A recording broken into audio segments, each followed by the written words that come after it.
নমস্কাৰ, মোৰ নাম কুইন বুঢ়াগোহাঁই। মই এগৰাকী certified fitness and yoga instructor. মোৰ এই ইউটিউব চেনেলটোলৈ আপোনালোকক স্বাগতম জনাইছোঁ।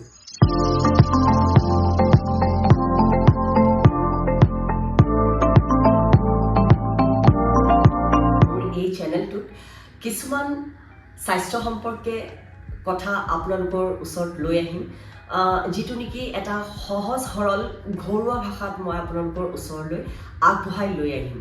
আশা কৰোঁ আপোনালোকে চাই ভাল পাব আৰু আপোনালোকৰো কিছুমান প্ৰশ্ন যাতে মোৰ ওচৰত আপোনালোকে আগবঢ়াই সেই কিছুমান প্ৰশ্নৰ উত্তৰ দিবলৈ চেষ্টা কৰিম। আৰু যদি আপোনালোকে সহায় কৰে এই চেনেলটোক বহুত সুন্দৰকৈ আগুৱাই লৈ যাবলৈ প্ৰচেষ্টা চলাম। স্বাস্থ্য সম্পৰ্কে জানিবলগীয়া চেনেল হয়তো বহুতো আছে, কিন্তু মই সেই চেনেলতকৈও আৰু অকণমান বেলেগ ধৰণৰ কিছু কৰিব পাৰিম বুলি আশা কৰিম। আৰু আপোনালোকেও হয়তো চাইটো ভাল পাব, কাৰণ সৰু সৰু কিছুমান টপিকক লৈ মই আপোনালোকৰ ওচৰত সেই টপিকবোৰ আগবঢ়াম। আৰু সেই টপিকবোৰ কৰিলে কিমানখিনি আপোনালোকৰ ভাল হ'ব, সেই টপিকবোৰ য'ত নেকি কৰিব নালাগে, সেনেকুৱা ধৰণৰ কিছুমান টপিকৰ ওপৰত মই আপোনালোকৰ ওচৰত আগবঢ়াই আনিম। বহুতে হয়তো বহুত বেলেগ ধৰণে আপোনালোকক শাৰীৰিক সম্পৰ্কে জনাব পাৰে, কিন্তু মই এটা সহজ সৰল ভাষাত, এটা ঘৰুৱা ভাষাত গোটেই টপিকবোৰ আপোনালোকৰ ওচৰত আগবঢ়াম বুলি আশা কৰিছোঁ। সৰু সৰু টপিকবোৰ আপোনালোকে জানি শুনি ইয়াতো আপোনালোকে সেনেধৰণে সকলোবোৰ কাম কৰি ভাল পাব বুলি আশা কৰিছোঁ।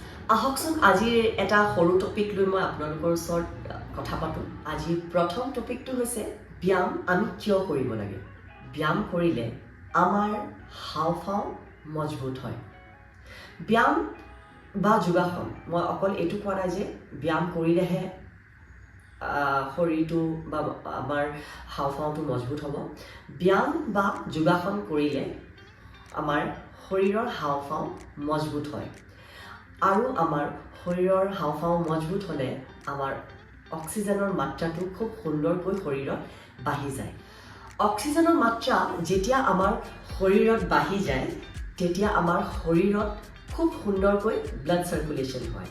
এতিয়া তাত আপোনালোকে মোক ক'ব যে বাকী মানুহৰ কি ব্লাড চাৰ্কুলেশ্যন নহয় নেকি, যিখিনি মানুহে ব্যায়াম বা যোগাসন নকৰে? ব্যায়াম মই সেইটো ক'বলৈ যোৱা নাই। ব্লাড চাৰ্কুলেশ্যন ইয়াত ব্যায়াম কৰা আৰু যোগাসন কৰা মানুহৰ পাৰ্থক্য আৰু যিখিনি মানুহে নকৰে তেওঁলোকৰ পাৰ্থক্যটো মই দেখাইছোঁ। শৰীৰত যেতিয়া আমাৰ অক্সিজেনৰ মাত্ৰা বাঢ়ি যায়, আমাৰ ব্লাড চাৰ্কুলেশ্যন বিৰাট সুন্দৰকৈ হয়। আৰু ব্লাড চাৰ্কুলেশ্যন যেতিয়া আমাৰ শৰীৰত সুন্দৰকৈ হয়, তেতিয়া আমাৰ শৰীৰত কোনো ধৰণৰ একো ৰোগে বাস কৰিব নোৱাৰে। আৰু যেতিয়া ব্লাড চাৰ্কুলেশ্যন আমাৰ শৰীৰত যেতিয়া মাত্ৰা কমি যায় ব্লাড চাৰ্কুলেশ্যনৰ, তেতিয়া আমাৰ শৰীৰত এনেকুৱা ধৰণৰ কিছুমান বেমাৰ দেখা পোৱা যায়। যেনেকৈ প্ৰথম হ'ল একাগ্ৰতা কমি যায়। মনটো আপুনি কোনো জেগাত ধ্যানত ফ'কাছ কৰিব নোৱাৰে। আপুনি উইক ফিল কৰিব, আপোনাৰ মাথা ঘূৰাব। কিছুমান আপোনাৰ এনেধৰণৰ স্থিতি দেখা পোৱা যাব, যাতে আপুনি যেতিয়া বহি থাকে, অকস্মাত যেতিয়া আপুনি থিয় হ'ব, তেতিয়া আপোনাৰ হয়তো চকুৰে কিছুমান ধোঁৱা ধোঁৱা টাইপৰ নিচিনা দেখা পায়। সেইবোৰ হৈছে আপোনাৰ যেতিয়া ব্লাড চাৰ্কুলেশ্যন শৰীৰত কমি আহে, তেতিয়া আপোনাৰ এই সকলোখিনি বেমাৰ নকওঁ, এই সৰু সুৰা কিছুমান এনেকুৱা ধৰণৰ বস্তু আপোনাৰ শৰীৰত দেখা পোৱা যায়। ইয়াৰ পৰা আপোনাৰ কিছু লাহে লাহে, একদম ঘপককৈ কেতিয়াও আপোনাৰ শৰীৰত কোনো ধৰণৰ বেমাৰ নালাগে, কিন্তু এই সৰু সৰু আপোনালোকে যেতিয়া ধ্যান নিদিব, এই সৰু সৰু স্থিতিখিনি যেতিয়া আপোনালোকৰ শৰীৰত হয়, তাৰ পিছৰ পৰা আপোনাৰ লাহে লাহে এটা ডাঙৰ লেভেলত বস্তুখিনি আপোনাৰ এই যিখিনি বেমাৰৰ সৰু সৰু স্থিতিখিনি দেখিবলৈ পোৱা যায়। ব্যায়াম কৰাৰ উপকাৰিতাখিনি মই আপোনালোকক কওঁ।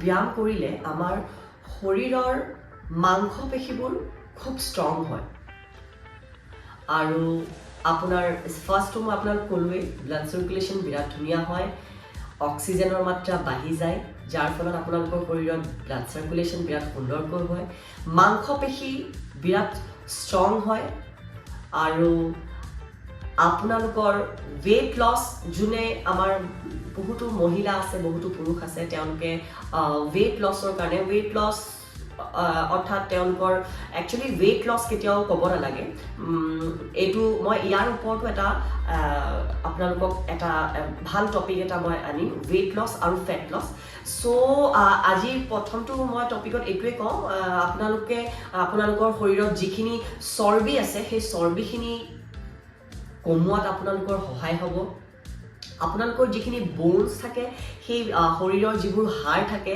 হাড়খিনি ষ্ট্ৰং আৰু ষ্ট্ৰং হ'ব আপোনালোকৰ যিখিনি আমাৰ বেড কলেষ্ট্ৰল বুলি কয় যিখিনি আমাৰ সেই শৰীৰৰ পৰা বেড কলেষ্ট্ৰলখিনি আমি দূৰ কৰাত এই ব্যায়ামৰ যোগেদি আমি বহুখিনি আমি সহায় পাওঁ টেনশ্যন আজিৰ ডেটত সকলোৰে টেনশ্যন থাকে চ' ব্যায়াম আৰু যোগাসন কৰিলে আপোনালোকে মেইনলি টেনশ্যনৰ পৰা বহুত দূৰ থাকিব আৰু নিজক সেই টেনশ্যনৰ ফলতে মানুহ হয়তো বয়সৰ চাপ বহুত সোনকালে পৰে যাৰ ফলত আপোনালোকৰ বয়সৰ চাপ কেতিয়াও মুখত নপৰিব এটা একদম সুন্দৰ সহজ সৰু এটা যাক নেকি সকলো মানুহে আজিৰ ডেটত পাৰ্লাৰ গৈ পুৰুষেও হয়তো পাৰ্লাৰ যায় আজিকালি সকলোৱে পাৰ্লাৰ যায় নিজক সজাবৰ কাৰণে বহুত চেষ্টা কৰে কিন্তু আপুনি যেতিয়া ইনাৰ বিউটি যিটো ভিতৰৰ পৰা যেতিয়া আপুনি ষ্ট্ৰং নহয় তেতিয়া বাহিৰৰ পৰা আপুনি কেতিয়াও ষ্ট্ৰং হ'ব নোৱাৰে লাগিলে হাজাৰ মেকআপ কৰক হাজাৰ আজিকালি বহুত ধৰণৰ বুটক্স ওলাইছে ইনজেকশ্যন ওলাইছে স্কিন টাইটনিং কৰা ওলাইছে মেকআপ ওলাইছে বহু ওলাইছে কিন্তু যেতিয়া আপুনি ভিতৰৰ পৰা যেতিয়া ধুনীয়া নহয় ভিতৰৰ পৰা যেতিয়া আপোনাৰ ইণ্টাৰনেল বস্তুখিনি যেতিয়া আপুনি ষ্ট্ৰং নকৰে তেতিয়া বাহিৰৰ বিউটি কেতিয়াও আপোনাৰ ওলাই নাহে মুঠতে মোৰ ফালৰ পৰা মই এটাই আপোনালোকক এটাই সুন্দৰকৈ কথা এটা মই জনাব বিচাৰোঁ দিনটোৰ ভিতৰত যদি আপোনালোকে আধা ঘণ্টা 30 মিনিটছ বেছি নহয় আধা ঘণ্টা যিখিনি টাইম দিয়ে সেই ৱৰ্কআউট যিখিনি ব্যায়াম কৰে বা যোগাসন কৰে সেই আসনেই হওক বা ব্যায়ামেই হওক সেই গোটেই আধা ঘণ্টাটো জাষ্ট আপুনি আপোনাক দিছে বাকি গোটেই সময়খিনিতো আপুনি আপোনাৰ ফ্যামিলিক দিয়ে আপুনি আপোনাৰ ওয়াৰ্কক মানে কাম আপোনাৰ যিটো আপুনি এগৰাকী যদি হাউসৱাইফ হয় তেতিয়াহলে আপুনি গোটেই ঘৰখনক দিব আপুনি খোৱা ৰন্ধা কাম আছে সেই গোটেইখিনি দিব আপোনাৰ সন্তান আছে সন্তানক টাইম দিব আপুনি গোটেই 24 ঘণ্টাটোৰ ভিতৰত যদি আপুনি 8 ঘণ্টা শুলে বাকিখিনি সময় আপুনি সকলোকে দিলে আপুনি নিজৰ এন্টাৰটেইনো কৰিলে কিন্তু এই যিখিনি আধা ঘণ্টা মই ব্যায়ামৰ কথা কৈছো বা যোগাসনৰ কথা কৈছো এই যিখিনি সময় দিলে এই সময়খিনি আপুনি প্ৰকৃততে আপোনাৰ নিজক দিলে আপুনি আপোনাৰ নিজক দিলে অৰ্থাৎ আপোনাৰ ভিতৰৰ যিখিনি আপোনাৰ শৰীৰৰ অংগ পতংগ আছে বাহিৰৰ যিখিনি শৰীৰৰ অংগ পতংগ আছে সেই সকলোখিনিক আপুনি সময় দিলে মানে আপোনাৰ নিজক সময় দিলে এই 30 মিনিটছটো বা আধা ঘণ্টাটো বাকি আপুনি যিমানে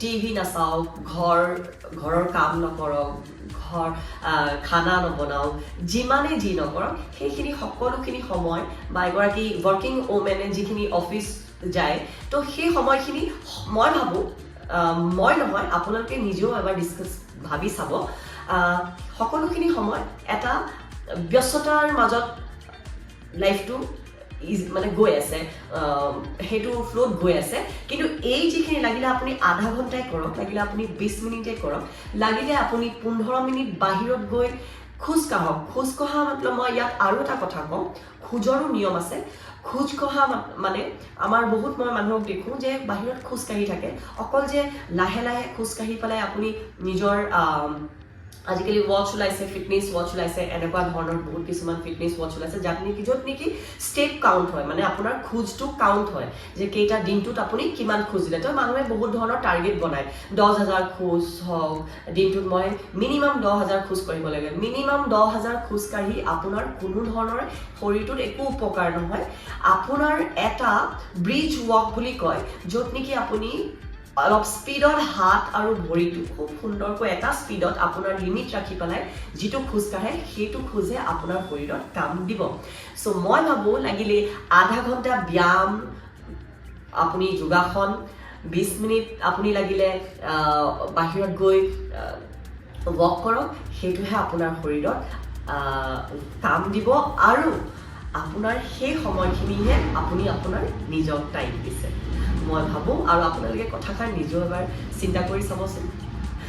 আজিলৈ এই মই টপিকটোক লৈ মোৰ এই কথাখিনি সামৰিছোঁ আৰু নেক্সট ভিডিঅ'টোত মই আৰু এনেকুৱা সৰু সৰু কিছুমান টপিকক লৈ আপোনালোকৰ ওচৰত লৈ আহিম। আপোনালোকে কিমান ভাল পালে, কিবা যদি মই ভুল ক'লোঁ তাৰ ওপৰতো আপোনালোকে কমেণ্টছ কৰিব আৰু মই আপোনালোকৰ কমেণ্টছবোৰ পঢ়িম আৰু তাৰ উত্তৰ দিবলৈ মই চেষ্টা কৰিম। থেংক ইউ, নমস্কাৰ।